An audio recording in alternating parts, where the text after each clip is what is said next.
The American Nobel Prize winner Richard Feynman was once asked if in some cataclysm all of scientific knowledge were destroyed and only one sentence passed on to succeeding generation, then what sentence or what statement would convey the most information in the fewest words?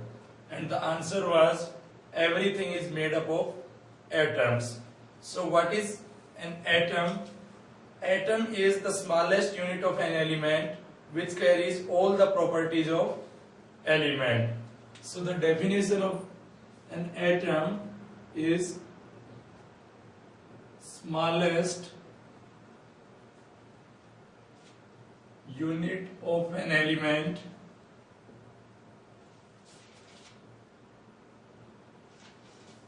which carries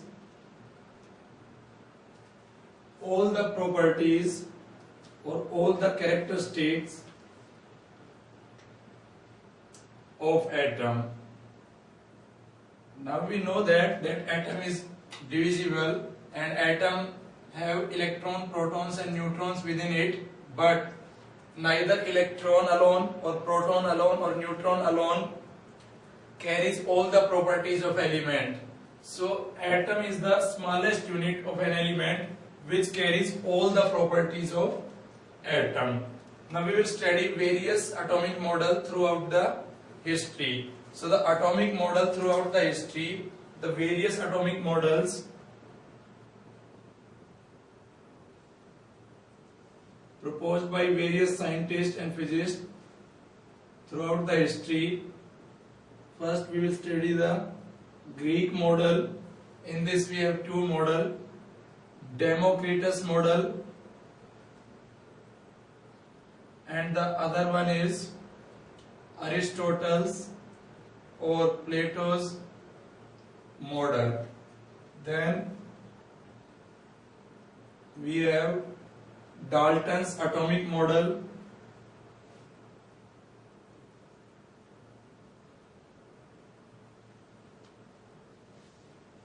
then Thomson plum pudding model,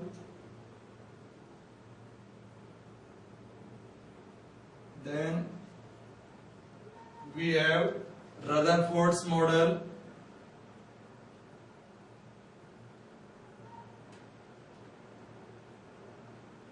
then Bohr's atomic model,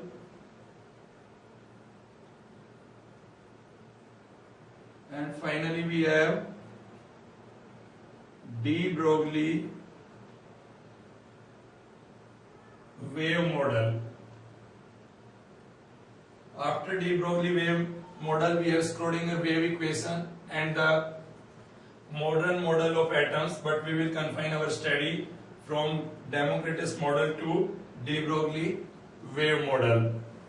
Now the idea of atom was first introduced by Greek philosopher Democritus.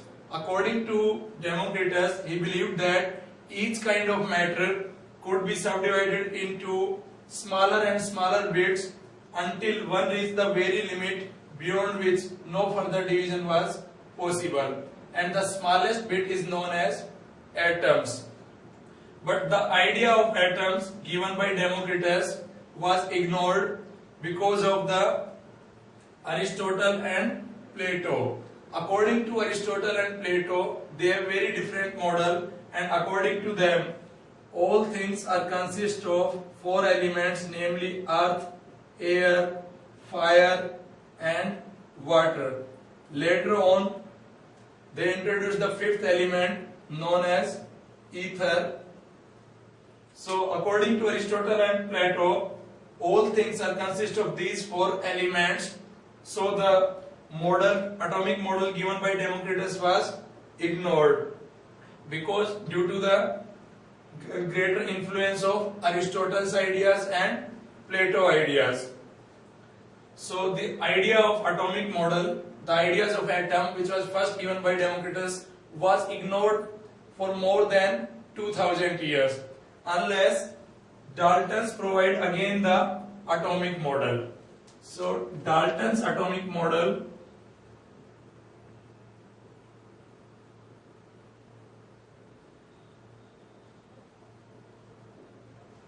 according to Dalton, all elements are composed of atoms, and atoms are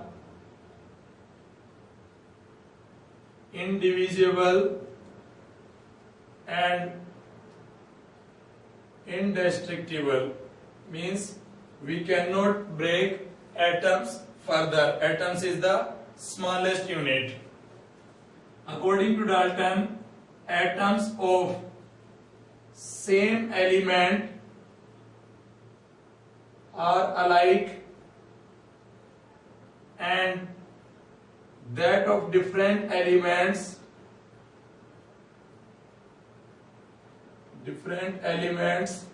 are different.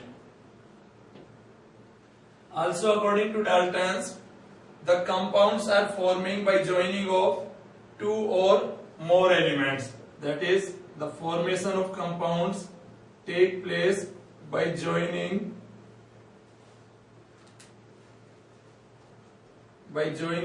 atoms of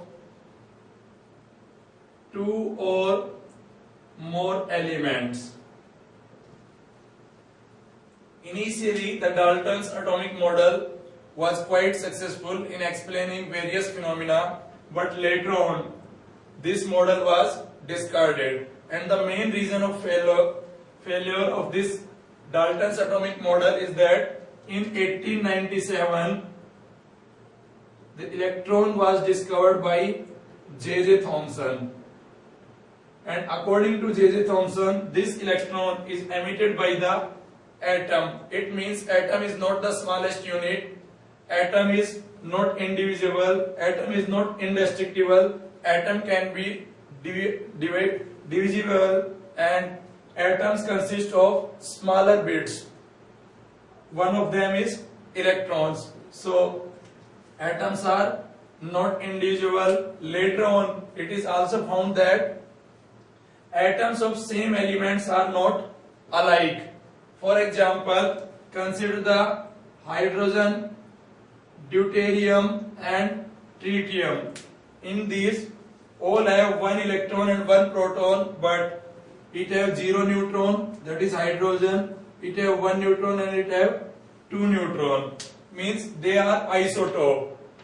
Although they are atoms of same element, but they are not alike.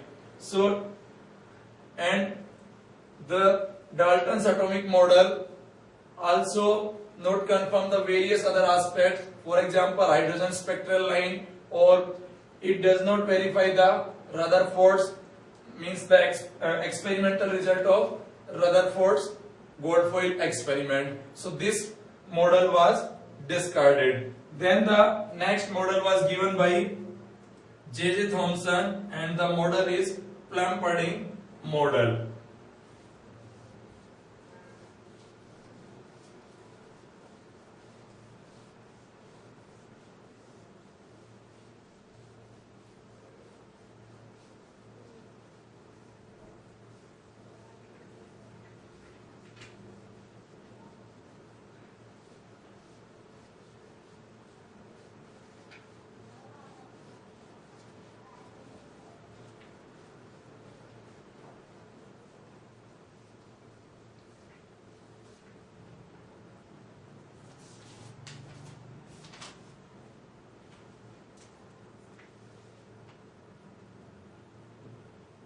Thomson's Plum-Pudding model or Thomson's atomic model. Now, according to Thomson's atomic model, atom is a positively charged solid sphere. So, if we consider atom, then atom is positively charged solid sphere, means positive charge is uniformly distributed in the sphere, and the radius of this sphere, that is radius of atom, is that of the order of 1 angstrom or 10 raised to power minus 10 meter. Positive charge is uniformly distributed and electrons are embedded in this positive charge. So let's say these are electrons. So these are the electrons, and the atom have positive charge which is uniformly distributed across the volume. So this is like plum pudding model, or we can say that electrons are embedded in the positively charged solid sphere like seeds are embedded in the watermelon. Now the total charge of atom is 0, and hence the atom is electrically neutral. So to sum up, we can say that atom is positively charged solid sphere, and the radius of this solid sphere is of the order of 10 raised to power minus 10 meter. Electrons are embedded in it as seeds are embedded in watermelon. Total charge of the atom is 0, so the atom is electrically neutral. Now there are several advantages of this model. So the advantages or the various theory in which this model is successful to explain various aspects. For example, this model, that is, it could explain, this model can explain production of electromagnetic waves on heating the metal. Now when we heat the metal, the electrons can vibrate about their equilibrium position or mean position. So the electron can vibrate about their mean or equilibrium position, and due to the vibrating electron, since during the vibration electron is oscillating, and we know that oscillating charge radiates electromagnetic waves. So this model can explain production of electromagnetic waves. This model can also explain why only electrons are emitted, that is, why only electrons are emitted on heating the metal. So when we heat the metal, electron can gain energy, and when the energy is sufficient, electron can knock out of the atom. So when we heat the metal, only electrons are emitted, never any positively charged particle, because according to this model, positive charge is uniformly distributed, not in the form of particles, whereas electrons are embedded. So only electrons are emitted on heating the metal and never positively charged particles. This model can also explain the formation of ions and ionic compounds in chemistry. Because suppose the one or more electron is emitted, then the net charge of the atom will be positive 1. Now these emitted electrons can be gained by some other atom of some other element, and then that atom will have negative charge. So it can explain the formation of ions, and then it can also explain the formation of ionic compounds. But this model also have several limitations. Some of them are, that is, it cannot explain spectral lines or spectral lines of hydrogen atoms,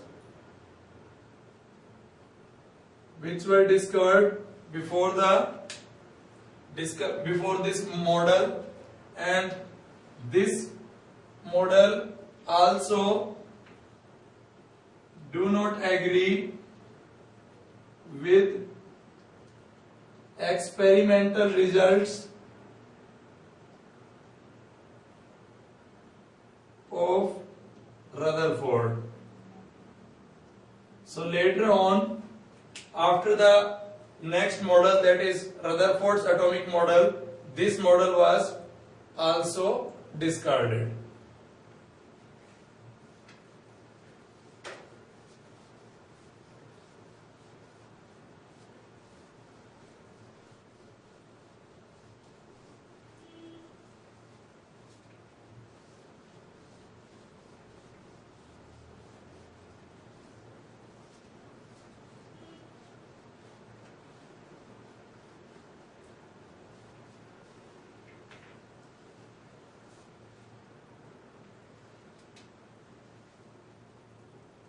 Leonard's suggestion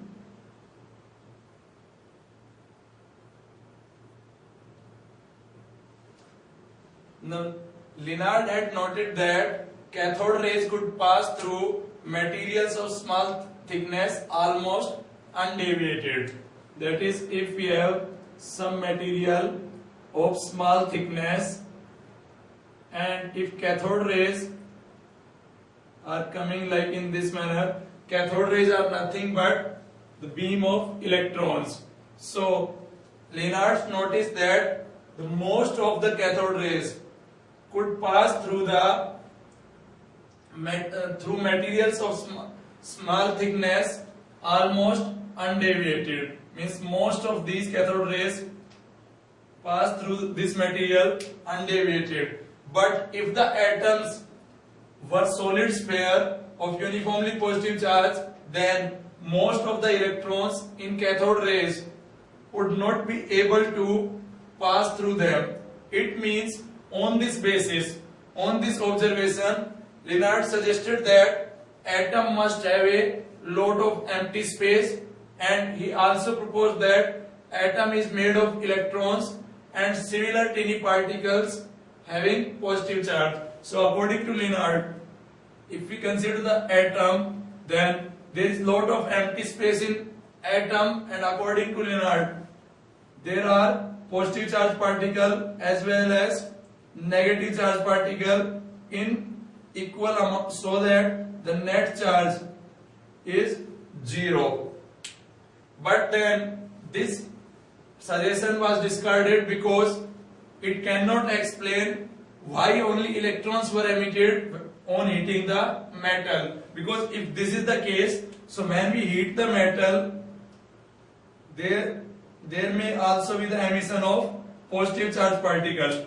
But the emission of positive charge particle on heating the metal was never observed. So this suggestion or this explanation was discarded. However, the important suggestion is that atoms have a lot of empty space, and based on this particular suggestion, Rutherford carried out an experiment known as gold foil experiment, in which in place of cathode rays he used alpha particles, where alpha particles are helium nucleus.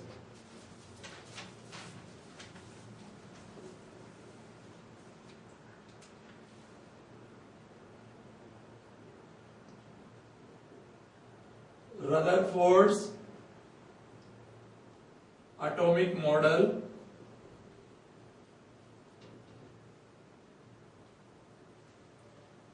So the first experiment carried out is gold foil experiment, and this gold foil experiment was carried out by two research scholars of Rutherford's, the Hans Geiger and Ernest Marsden, in the guidance of Rutherford. So in this experiment they used a gold foil. Let's say this is gold foil, and the thickness of gold foil used in the experiment is about 2.1 into 10 raised to power minus 7 meter. And then on this gold foil, the gold foil is like that, is perpendicular to the incoming beam. Beam of alpha particle is incidented on this gold foil, where alpha particle means helium nucleus.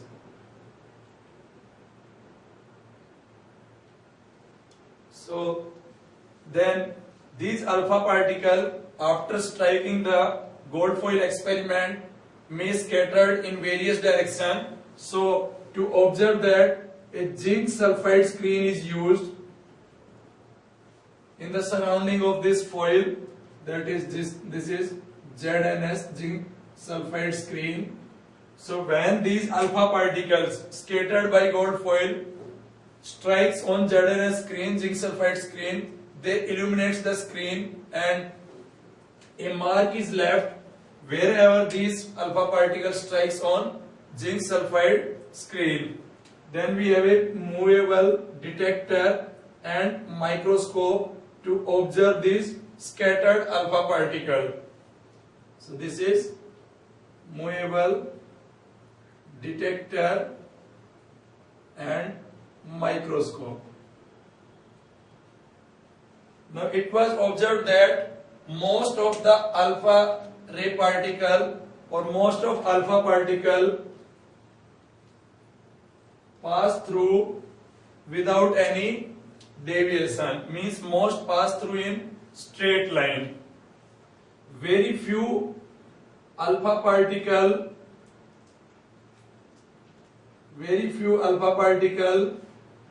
are deviated through a large angle theta, and about 1 in 8,000 alpha particle is reflected back. So the various observations or the result of these gold foil experiments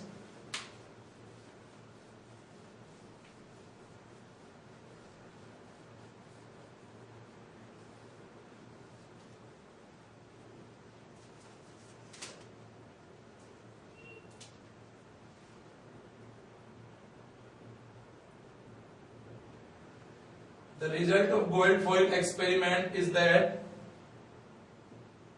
most of alpha particles, and alpha particles have positive charge, so most of alpha particles pass through the foil without any deviation. It means if most of the alpha particles able to pass through the foil without any deviation, it means there is lot of empty space in atoms. Second, a few were deflected, that is very small amount of alpha particles is deflected, and about 0.14% of incident alpha particles are deflected or scattered by more than 1 degree, and very few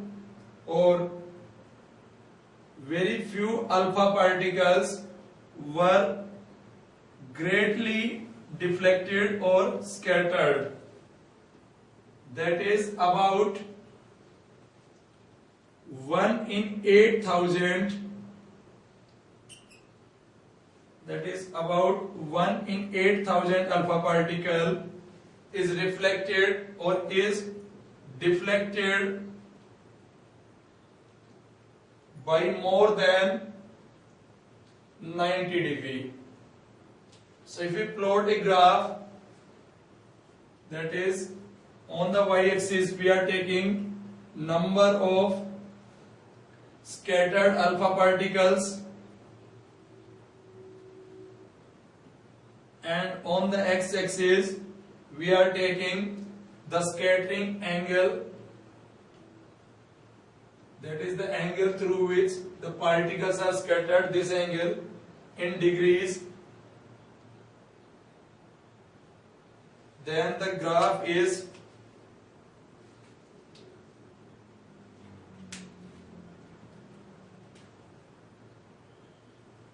like this one, means a large number of alpha particles pass through without any deviation, very few or a few were deflected, about 0.14% scattered by more than 1 degree, and about 1 in 8,000 is deflected by more than 90 degree.